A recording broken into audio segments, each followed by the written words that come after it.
Terminei de ler Assistente do Vilão e vim trazer pra vocês resenha desse livro aqui. A gente vai ter duas partes. Essa primeira parte eu faço uma resenha sem spoiler, pra quem não leu não ter aí, né, as coisas que vão acontecer e vocês saberem se eu gostei ou não, se vale a pena ou não, o que eu achei do livro, mas sem spoiler. E a outra metade do vídeo vai ser com spoiler, de eu falando dos acontecimentos, o que acontece aqui, da reviravolta do livro e tudo mais de quem já leu o livro e quer conversar sobre. Então vamos começar com a parte sem spoiler, que é a Assistente do Vilão, que conta a história da Ivy. A Ivy, ela tá procurando emprego, a gente sabe ali que a família dela tá passando por uma instabilidade. O pai é doente, a irmã é uma criança e ela praticamente tem toda a responsabilidade financeira de manter a família. E ela perdeu o emprego que ela tinha numa casa de ferreiro, digamos assim. Acho que é assim que fala, casa de ferreiro. E aí ela acaba encontrando o vilão e aí, de uma maneira totalmente aleatória, ela se torna a assistente do vilão.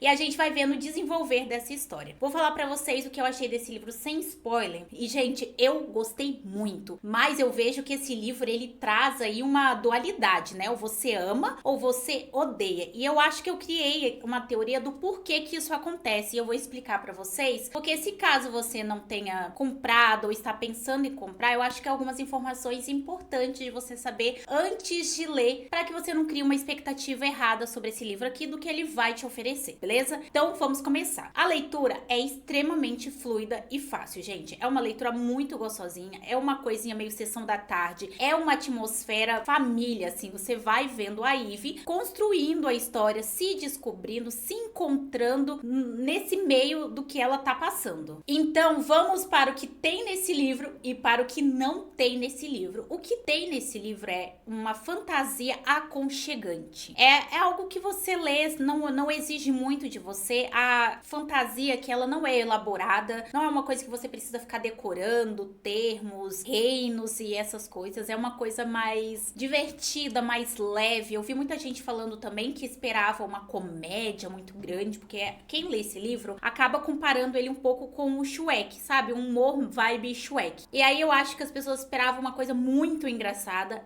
Eu acho engraçado, eu dei risada com esse livro, mas também não é o livro mais engraçado do mundo, gente. A gente tem que ali nivelar as expectativas. Com relação à fantasia, como eu falei pra vocês, não é nada complexo. É uma fantasia mais aconchegante. Ah, mas eu quero ler Assistente do Vilão esperando muito romance. Migalhas. Esse primeiro livro aqui é migalhas, gente. A gente sabe ali que pode ser que se desenvolva um romance, mas aqui fica no ar, sabe? Assim, é migalhinhas, assim, que eles dão ao longo dessa leitura. Então aqui a gente tem a apresentação dos personagens, as motivações, o que faz eles serem o que eles são, por que eles estão agindo como estão, a história de cada um é desenrolada, então eles criam situações nesse livro e cada situação que vai acontecendo vai te gerando um conhecimento mais sobre o personagem. Então a gente vai sabendo mais sobre a Ivy, depois a gente descobre mais sobre o vilão, depois a gente vai conhecendo outros personagens e vai entendendo o que esses personagens estão fazendo ali. E isso gera uma espécie de carinho. Eu estou apegada pelos personagens. Eu gosto muito desse sapo. Nossa, eu gosto muito desse personagem. Ele não fala, ele só se comunica por plaquinhas, mas mesmo assim, gente, eu criei um apego por ele. Ele é cativante, ele é carismático. Então, é basicamente isso. Eu não consigo explicar pra vocês esse livro que não seja uma fantasia conforto. Um livro que você não precisa pensar muito, tem as suas histórias, tem sua reviravolta sim, mas é uma coisa conforto, tá? Então vá sabendo disso. A leitura fluiu muito bem, é uma leitura fácil, são personagens legais, mas não é nada exagerado. A fantasia não é muito a mais, as questões políticas aqui não são muito complexas, o romance é só uma migalha, e aí a gente vai ali a cada capítulo desbravando. E sem contar que é o primeiro livro, tá? Vai lançar o terceiro, mas esse aqui é o primeiro livro, e o primeiro livro nos apresenta os personagens, nos apresenta, nos situa. Quando eu terminei esse livro aqui, eu já estou familiarizada com todos os personagens principais daqui. Então é isso que você vai ter nesse primeiro livro. Eu gostei, mas teve gente que odiou. Então é 880, ou você vai amar ou você vai odiar. Mas eu vejo que quem odiou esse livro aqui, quem não gosta, é pessoas que criaram muita expectativa, ou com relação relação ao romance ou com relação a muita ação. Não tem muita ação e não tem muito romance, então já vai sabendo. Agora vamos para a parte com spoiler. Então se você não leu esse livro, é o momento de você parar aqui, ou então se você não tem problema com receber spoiler, continua, porque eu vou falar de toda a história com detalhes e o que eu achei, beleza? Então vamos lá. Nesse livro aqui a gente é apresentado pra Ivy. A Ivy, ela tinha já fazia um tempo que ela tinha perdido o emprego dela, mas ela não teve coragem de contar pro pai e pra irmã, porque todo o peso financeiro da casa e de manter a casa estava nas costas da Ivy.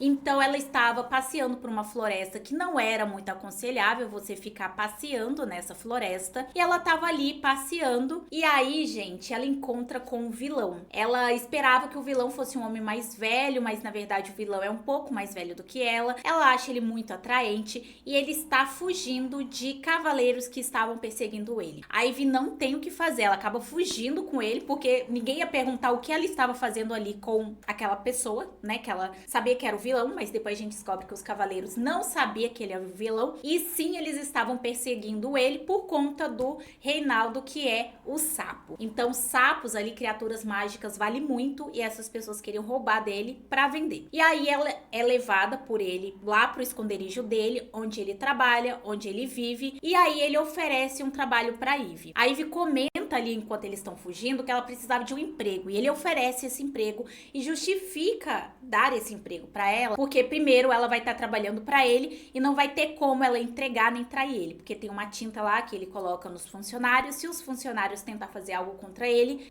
a tinta vira veneno e os funcionários vão de arrasta. E aí a Ivy começa a trabalhar com ele, e pra nossa surpresa, a Ivy passa a amar o trabalho. Ela gosta muito, ela é muito prestativa, ela se encontra naquele meio e ela constantemente está se questionando de por que ela se sente tão familiarizada e tão bem naquela situação, já que ela trabalha pro vilão. Teoricamente, não era pra ela se sentir tão bem, mas ela se sente em casa. Então a Ivy começa a trabalhar lá. A gente sabe que tem um traidor ali entre eles, porque coisas começam a acontecer. Inclusive, eles colocam uma bomba que só não mata todo mundo, porque a Ivy consegue encontrar, fugir e jogar pela janela. E aí destrói uma parte ali do castelo do vilão, mas as pessoas não sofrem dano nenhum por isso, porque ela descobre antes. A gente também é apresentada a curandeira, que é a Tatiana, que ela tem ali uma certa amizade, que é bem legal. Ela tá sempre usando um acessório rosa. A gente também conhece a Beck, que tem uma relação de rivalidade com a Ivy, porque a Abby queria o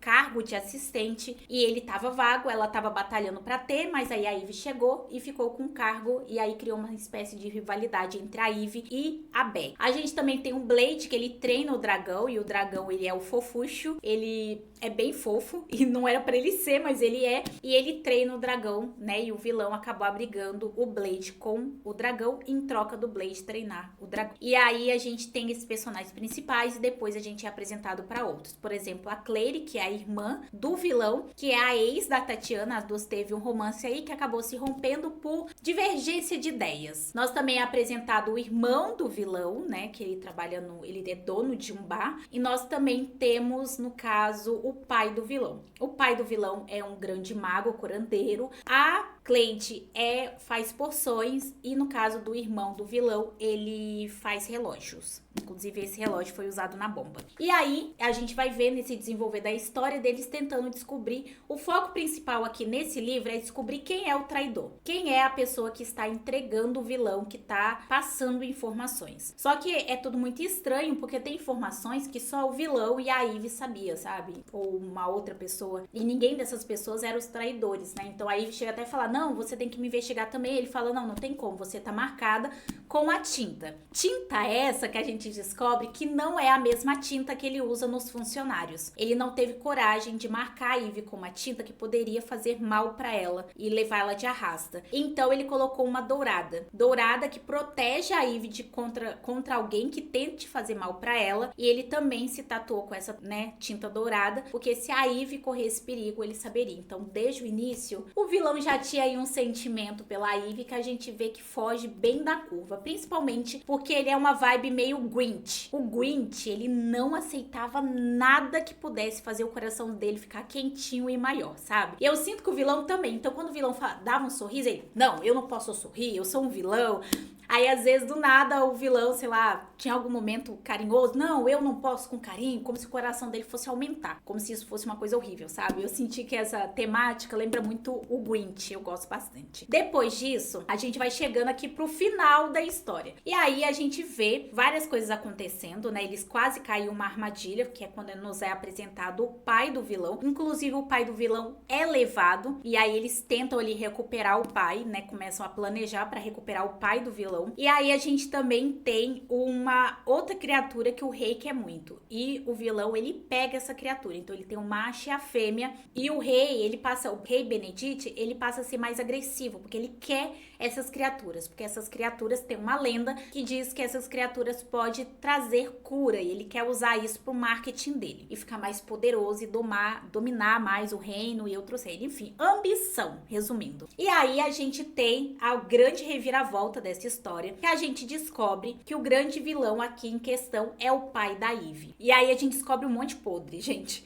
A gente descobre que o pai da Ivy foi assediada por esse ex-patrão dela. Ela saiu porque, basicamente, ele tentou, né, forçar alguma coisa. E a gente descobre que o pai da Ivy não só sabia disso, como ele ofereceu a Ivy para passar algumas noites com esse ferreiro em troca de dinheiro. A própria filha dele. Outra coisa que a gente descobre é que a mãe da Ivy não está morta. E ele mentiu pra Ivy o tempo inteiro. Outra coisa que a gente também descobre é que ele sacrifica os estudos da Ivy, porque a Ivy larga a escola pra cuidar da família, porque o pai dela teoricamente está doente. A gente descobre que o pai dela nunca esteve doente, que o pai dela tem dinheiro e que o pai dela é o espião do rei. Gente, que filho da mãe, sabe? Caramba!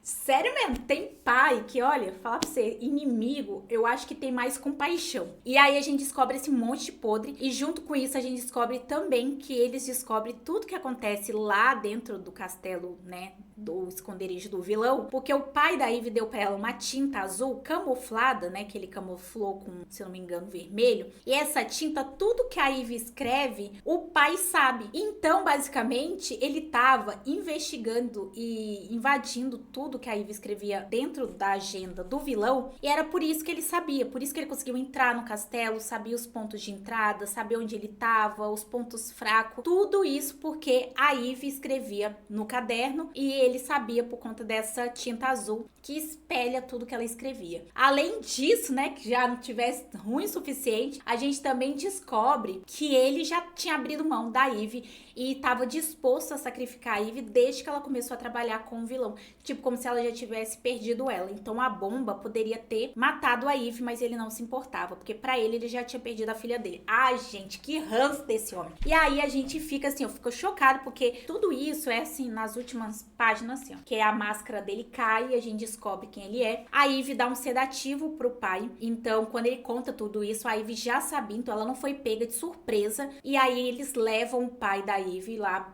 pra prisão, pra ser interrogado pelo vilão. A irmã Alissa vai pro castelo também pra ficar lá com o vilão. E aí tem, beleza, a gente fala, vai acabar o livro, né? Tava bem no finalzinho, no 2 a gente vê o desenrolar disso. Mas a Ivy volta, porque tinha diários dela escrevendo, né, coisas importantes. Então ela queria voltar pra casa com o vilão pra pegar esses cadernos, esses diários. Quando eles voltam, eles são pegos pelo rei. O livro acaba com a Ivy e o vilão sendo pegos pelo rei. Na verdade, a Ivy consegue fugir, mas o vilão não. E aí ela promete ir atrás do vilão e conseguir recuperar o vilão, nem que pra isso ela se torne a nova vilão. Inclusive, a gente descobre que a Ivy deixa de ser a assistente e passa a ser a aprendiz do vilão. Outra coisa também é que quando ela foi atacada pelo ferreiro, ela foi ferida com uma lança, e essa lança, sempre que tá próxima dela, ela sente muita dor, porque o sangue dela, no caso, o metal absorveu o sangue, então toda vez que a Ivy chega perto, ela sente muita dor. E essa lança pode ser usada como uma forma de tortura. Então a Ivy e a curandeira, a Tatiana e a Claire tá tentando livrar a Ivy disso, mas até então não tiveram sucesso. E aí o livro acaba assim, com a gente não sabendo o que aconteceu com o vilão, se o vilão tá bem ou não. O pai do vilão também foi pego. A Ivy vai tentar recuperar ele. A inclusive a Ivy, o rei Benedict é bem frio, então ele dá a Ivy pro ferreiro se livrar, tipo, matar a Ivy, fazer o que quiser com ela, só preservar o corpo, porque ele tinha planos pro corpo da Ivy. Olha que maldade. E aí a Ivy consegue dar pro ferreiro o que ele merece, uma arrasta pra cima, acabou esse ferreiro. E aí é isso, gente, eu não sei por que as pessoas acham essa história tão ruim, esse livro tão chato. Não é chato, ele se aprofunda muito bem aos personagens, mas isso é super normal, até porque tem o segundo livro, tem o terceiro livro, então vai ter um quarto livro. Eu comprei achando que era uma trilogia, mas já tem a confirmação do quarto livro e tem rumores que pode ter um quinto livro. Então, assim, é uma fantasia, dá pra ser bem estruturada, dá pra ser bem fundamentada. Eu sinto que esse primeiro livro, ele nos apresenta um enredo muito legal, que é descobrir quem é o traidor, e à medida que essa história vai, né, seguindo e a gente vai vendo indício, descobrindo quem é o traidor, a gente é apresentado mais profundamente a histórias de personagens, como o vilão, por que ele se tornou um vilão. A gente descobre que ele foi aprendiz do rei, quando o rei viu que não conseguia dominar a magia dele, colocou ele como um prisioneiro qualquer, onde ele apanhava diariamente no escuro por guardas e conseguiu fugir e prometeu vingança. A gente entende que a Tatiana conhecia o rei, conhecia o vilão, a irmã dele e o irmão desde novos, eles cresceram junto, que ela e a Clary já tinham um relacionamento, moraram juntas ou casaram, não sei, eles não especificaram isso, mas elas viviam junto. Mas quando o vilão decidiu ser o vilão, a Clary odiava o rei, mas achava que não deveria ser feito da maneira que o vilão queria, e aí elas acabaram se separando por divergência. Eram tudo coisas que a gente precisava saber que a Ivy perdeu a mãe dela por magia, que ela tinha todo aquele fardo de levar nas costas a irmã e o pai, para que quando a gente descobrisse que o pai dela no caso, era aquele monstro, a gente sentisse mais o que aconteceu, o que ela abriu mão, o que ela fez. E isso é muito mostrado, principalmente quando ela começa a se sentir bem e em casa, trabalhando pro vilão. A gente começa a perceber o quão dela foi tirado, porque ela tava ali se dedicando a uma coisa que ela se identificava, e há tempos ela não fazia algo por ela, porque ela tinha que carregar uma família nas costas. Então, esse primeiro livro aqui, eu amei. Eu entendo quem não gostou, comenta aqui qual que é o ponto que vocês não gostaram, mas é igual eu falei pra vocês no início do vídeo. Eu sinto que as pessoas que não gostaram desse livro aqui eram pessoas que esperavam muita ação, muito romance, umas cenas íntimas entre o vilão e a Ivy. E, gente, aqui é male um beijo, tá? E nem é um beijo de verdade, assim, na verdade é um beijo pra tentar livrar o vilão de uma prisão, basicamente. Mas a gente sabe que o vilão não tá disposto a ter um relacionamento com a Ivy. Ele teve ali uma premonição, ele não quer arrastar a Ivy junto com ele sabe que a missão dele é algo que condena muito a vida dele, e ele ama a Ivy, ele não quer que a Ivy tenha o mesmo fim dele, essa vida sem perspectiva de futuro, porque eles estão contra o rei, e ele não quer envolvê-la nisso. É a partir do momento que ele assume com ela um relacionamento, ou algo íntimo, algo de romance, ela passa a ser o ponto fraco dele, como se ela já não fosse, né? Mas ela passa a ser um ponto fraco que pode ser usado contra ele, que pode machucá-lo muito. Então, eu entendo o ponto do vilão de não querer dar seguimento a esse relacionamento. E a gente vai ver esse desenvolvimento do segundo, terceiro livro. Porque até aqui, eu entendo muito bem ele tentar fugir desse relacionamento, porque é o vilão, sabe? É contra o rei que ele tá. É tipo, que futuro eles tem, assim, a melhor perspectiva que ele tem até então é conseguir vencer o rei e morrer assim.